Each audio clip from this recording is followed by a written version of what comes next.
your blinding rhythm as you spin to the stars. It's higher where you are. Listen, butterfly, I got a picture to see. Painted on your back, dramatic catastrophe.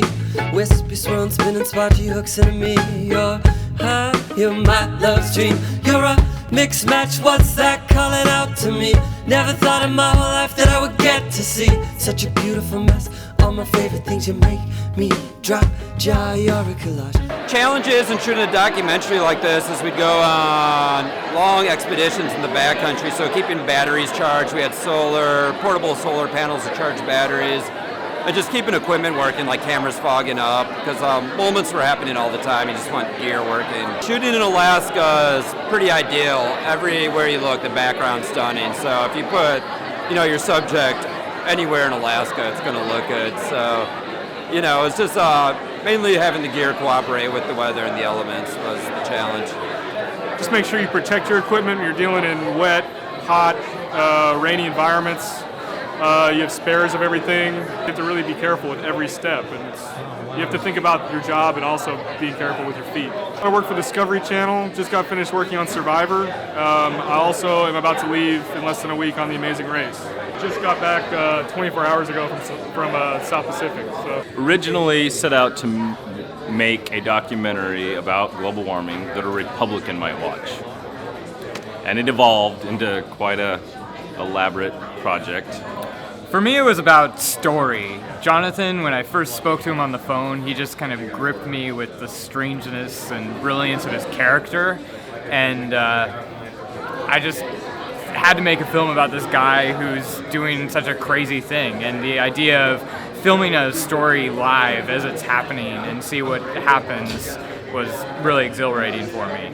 How many hours of footage did you have to go through, and what were the biggest challenges? We have 220 hours of footage. 200. Loading the P2 cards into the side of the laptop, backing it up on an external drive, packing that in a backpack, hoping it doesn't get too wet. One thing people don't know about Alaska is in the summertime it's raining almost constantly. So we had our cameras just fogging up all the time, and on top of that you're carrying a MacBook Pro in your 60-pound backpack trying to protect it from the elements. It was a technological challenge just not to fry everything.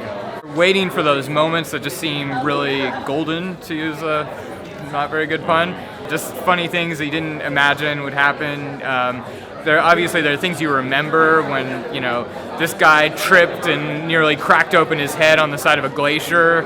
We all remember that, so it's easy to find the footage. And it was great. I think at one point we had the whole carpet covered with just scenes on pieces of paper all over, just, mapping out a story arc. There are whole expeditions into the wilderness that we shot that do not make it into the movie. Oh, yeah. There are moments, we risked our lives climbing over things and, found promising rock samples, but Didn't make the cut.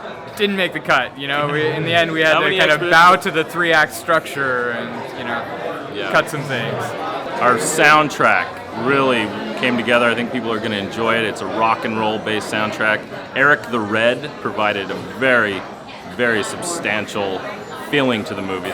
Lead pretty busy lives in Los Angeles. I leave in like 3 days for another fun installment of The Amazing Race, which that's 9 times now. All the CBS secrets out, but we run with just 2 people, so it's me and a camera guy, and we have all our gear and tapes and batteries in our backpacks, and we chase these guys around the world, and so it's all said and done. We just kind of split the task. I do producing on the field, sound mixing on the field. It's a true run and gun production. If one of the other cameramen get injured, give me a holler. Send me a Twitter. I'll be there. All right. I'm planning a shoot down in Antarctica in November. It's going to be a very exciting film. It's different from Gould's Gold in a lot of ways. The subjects of the documentary are some older men who traveled to Antarctica about 50 years ago. But I think it'll be an interesting thing, and I hope to give it some of the same kind of treatment that I gave Gould's Gold. We skirt some issues, the global warming side of it,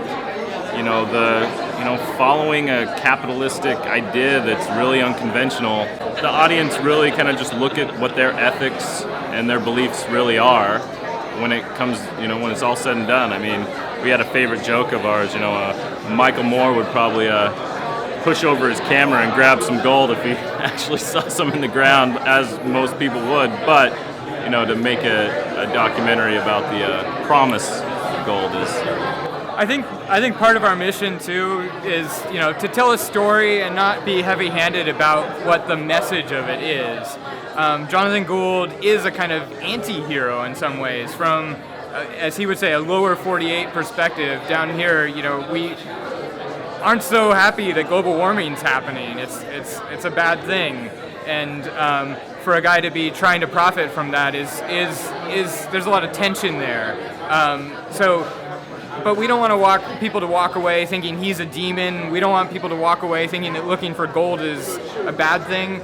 We want just the adventure to come across and his kind of unique character. That is a good question. I have not thought of that. What I want the viewer to get out of this film is probably a love of Alaska, of the scenery, and kind of the enthusiasm for a potential for a gold rush to occur, an appreciation for the beauty of Alaska, and to see that the gold of Alaska is a combination of things, not just the physical element of gold, but the beautiful animals, the wildlife, the plants, the scenery, the glaciers themselves, etc. I had this idea of looking for gold at the base of the receding glaciers, and I wasn't going to tell anyone in Alaska. I was just going to tell people down in the States was my plan. So I told my friend Ryan Seavey at a bar somewhere in Utah, and he came back to me a week later and said, "Hey, let's make a movie." And I thought, great, hey, what better way to tell people down in the States about this idea? Because I figured no one down in the States would really go up to Alaska and look for gold. I was a little hesitant at first to be involved in a movie and to be filmed. I really wanted to stay away from reality television. This was back in 2008, and it seemed like everybody was making a reality TV show, and it really had no entertainment value at all to me, it seemed like, so I wanted to stay away from that. The only thing I do differently, probably, having made the movie, is less interviews in the field. More time spent looking for gold. What's next for you? You're going to be looking for, silver now, or what? Oh, I'm always looking for gold. There's a lot of gold in the Valdez area, and it's very hard to get to. So I'll be looking for gold probably until the day I die up there. What I love about having found this movie for the festivals, it's like finding gold. I mean, documentary films that can touch upon, important issues such as climate change and, greed, rarely have such a funny tone to them. And the subject, Jonathan Gould, is such an interesting character. Gould's gold is gold. I've known about the film for over a year. I've seen it go through some changes. These guys have really gone out and done something special and unique, and you'll learn a little bit more about their backgrounds and why they're best suited to have done this. But these gentlemen are filmmakers to watch for sure, and you guys are getting introduced to them first. Honored to be among this caliber of films, and we're the only documentary, and we're just very ecstatic. Yeah. Yeah. It's about Jim, who was born in this beautiful old barbershop that has been standing empty for decades. And he basically bought the building to try and renovate it, but has not completed it yet. So the film is a portrait of Jim through a visual exploration of this very beautiful, sort of abandoned house. I was mesmerized by the house when I walked past it. I couldn't get it out of my head, and there's just something mysterious and mesmerizing about it that made me come back and wanting to figure out what the story behind was. And I found Jim, and I saw that there was a bigger story than just the house.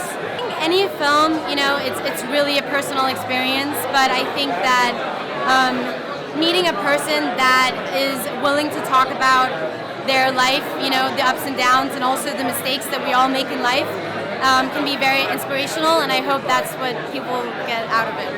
And when people see it, they kind of think it's a New York movie because it's very crazy and wild, and the central character's absolutely bonkers. It gets extreme reactions, so you can't leave without thinking something about it, that's for sure. So I think there might be a couple tickets left, so if you're watching this and you want to get in there, go to the Gen Art website, get some tickets, fill the seats, and come roast me at the Q&A.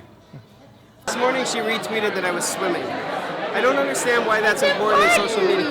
The tweeps want to know he's swimming. Help me, Obi-Wan Kenobi. You're my only hope.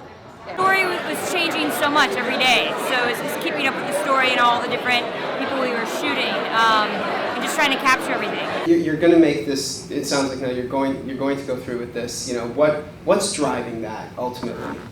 Connection to your family, or is it? A big connection with the family. I was born there. I still have family in the neighborhood, and I guess it's a safe area for me. I know the neighborhood, I feel safe there. But if you were to sell it, you'd have so much money you could buy safety. No, the money was never an issue. And if it was, I would have finished a long time ago. There were certain things that I said that I would have probably not like to become public. But I could always go back to be my private self.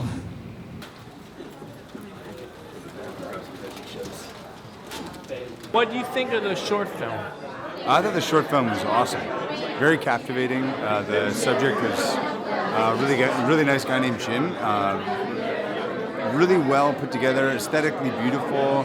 She captured the property really well, and it was just great lighting, even though it was very coincidental, but gorgeous piece. I think one of the things that's interesting about the renovation is just, as a New Yorker, we walk by these aspects of the city that kind of stick out a little bit, and I'm not a filmmaker, I'm just a grad student, and I think about these things all the time, and I really appreciated how the film went in depth into this person's life and how it really was manifested in this building that makes up the city that we all live in.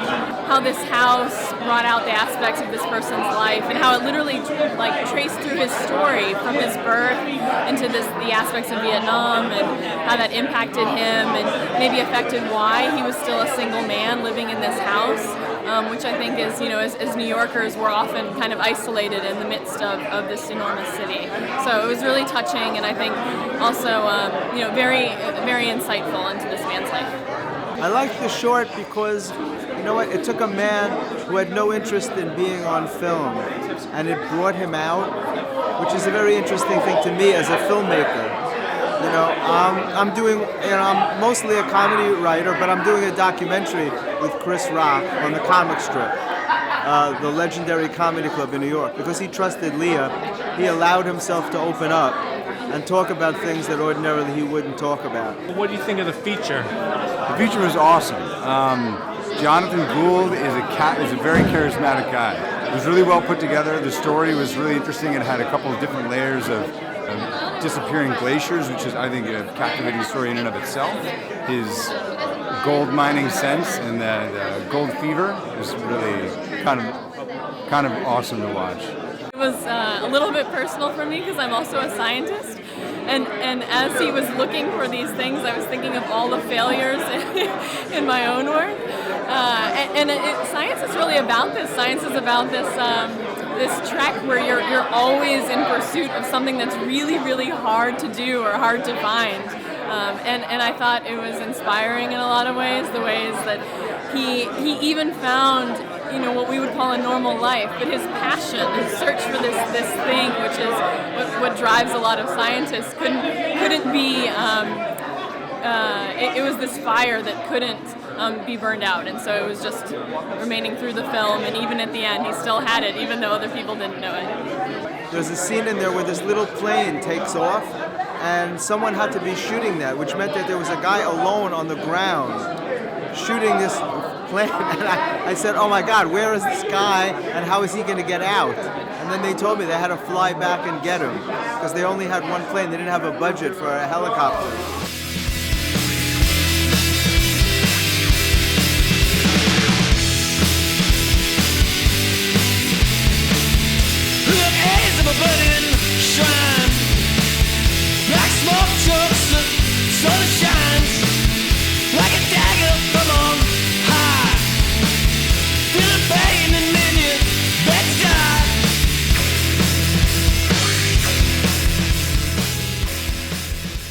My name is DavidJr.com.